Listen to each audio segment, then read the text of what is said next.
A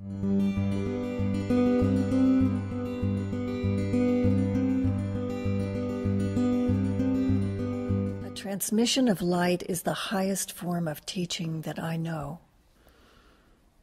And I speak from experience of having been a student of someone who gave transmissions of light. I've been on the receiving end, and I know how it uplifted my awareness field and changed my life. And I know from giving transmissions and getting feedback from those who receive them. The beauty of a transmission of light is that contained within universal light is everything in the universe. It is universal knowledge. And so no matter who is receiving it, if indeed they are able to receive a transmission, all knowledge, all answers, everything is contained within the light. One aspect that needs to be considered in a transmission of light is who is facilitating it. If the person facilitating the transmission, if their being is very clear and purified, then they are a clear channel for universal light to come through. In other words, there aren't many impediments in their egoic structure that block the light. So if they set their intent to give someone light, to transmit light to someone, then the universal light simply flows through them in an unobstructed way directly to the other person. If there are blockages, then it's a mixed package. And it's not better or worse, this transmission of light in terms of ways of teaching. As we move along our spiritual path, we access knowledge in a lot of different ways. And it's only when you've done quite a bit of work on yourself, to clarify yourself, to set your life in order, to learn to still the mind through meditation and so on, that you can even be fully open to receiving a transmission of light. But along the way, we access different types of knowledge, and that's entirely appropriate. And also to be considered is that any form of spiritual teaching, if it is coming through someone who is fairly clear, is a transmission of light. It doesn't matter if there are words coming along in the mix. But the highest form is simply the pure transmission of unadulterated universal light. So the recipient has to be someone who can fathom the value of that. The recipient also has to be someone who can still the mind. If the mind is not fairly still, then the light is coming into a vehicle that is partially obstructed. If the emotional body is closed down, if there's lots of doubt, if there's judgments, if the emotions are stirred up, if there's a reaction happening, then this will block the light coming in.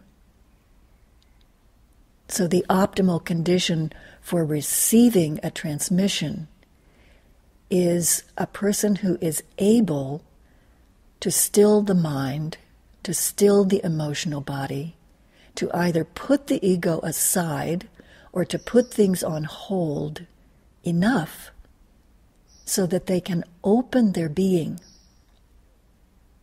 They open their being and allow the light to come in.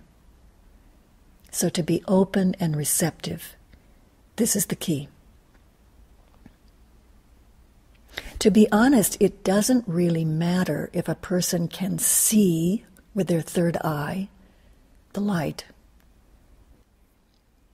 If you can see the light, it is most likely golden in color. The quality of the light, the hue of the golden color, the intensity of the golden color depends upon the person who's facilitating the transmission, the clearer they are, the more advanced in their enlightenment they are, the more golden the light will be. But if you can't see the light, you can perhaps feel the light. You can be sensitive to it. You can be sensitive to it coming toward you. You can feel a wave of transmission when the person moves their attention directly onto you. You can sense a change in your awareness field. You can sense the awareness rise. But it doesn't even matter if you can't feel the transmission. It comes through.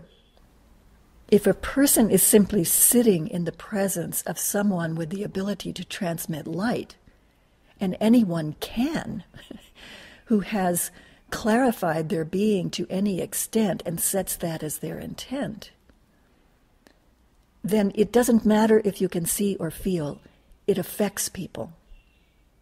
The very presence of the person affects people, and people respond depending upon their condition, their level of evolution, the amount of work they've done on themselves, etc. They will either respond favorably to the light, they will like the light and gravitate toward it, or they will pull back from the light.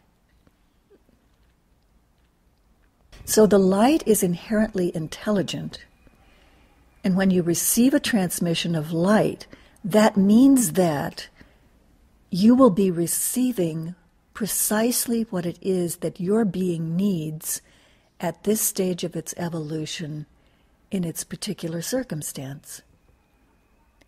The person facilitating the transmission isn't doing it.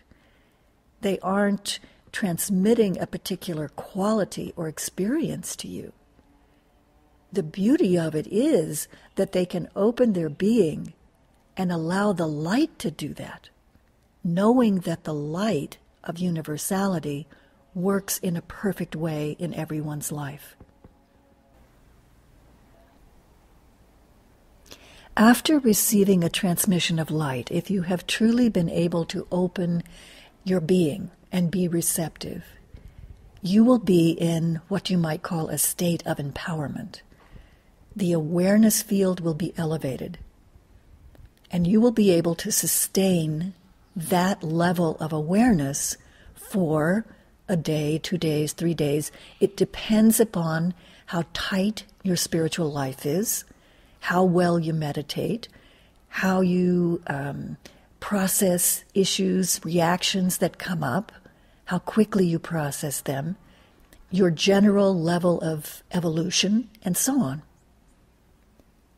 But the beauty of the empowerment is that you are uplifted for a little while, and if you use that time wisely, you can make a jump in consciousness.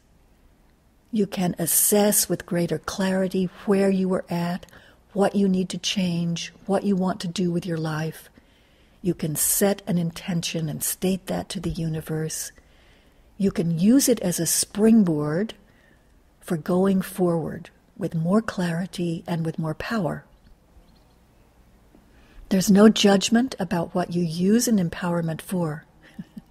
People judge. Universal light does not judge. You can use it to make money. You can use it to deepen your meditation. You can use it to better your relationship with your family. It doesn't matter. It's completely up to you. But the point is that you will have an empowerment, and if you are wise and strategic, you will use it to better your life, not just allow it to dissipate.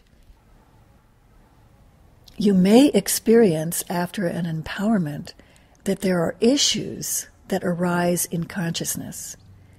You may get in an argument with someone. You may go into reaction after having an interchange with someone. There may be irritations that arise on their own. It's because the light acts as a mirror. The light amplifies your awareness field. It's not that it's showing you something new. It's showing you at a more profound level something that has been there all along, that you're not paying attention to.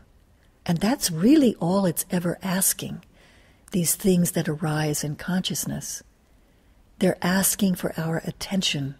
They're asking us not to resist, not to run away, but rather to welcome them in. They simply want to be reintegrated. They are aspects of the egoic structure that are struggling to go home.